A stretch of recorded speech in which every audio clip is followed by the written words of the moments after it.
The Mobile Nursing Lab is a 38-foot RV that we set up with 2 full hospital rooms. We can do a variety of scenarios in them, pretty much anything you could possibly see in a hospital setting.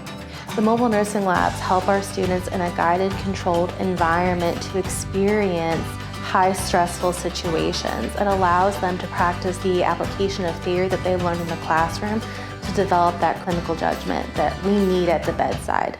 This is not something that's been done in this format anywhere before.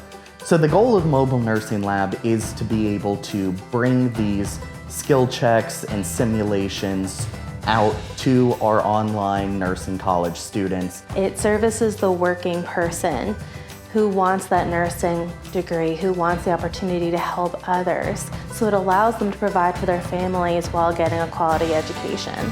Nursing is moving into where getting into a clinical site is becoming more difficult. I'm really excited to give more people the opportunity to pursue their dream of becoming a nurse.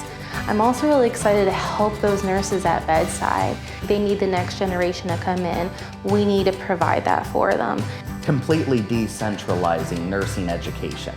It's taking it out there and across all of West Virginia. Gives everyone the opportunity, whereas they thought that wouldn't be available to them. A lot of people in rural areas might not have the same opportunities as others, but we want to open that door for them and give them an opportunity and the support and our resources.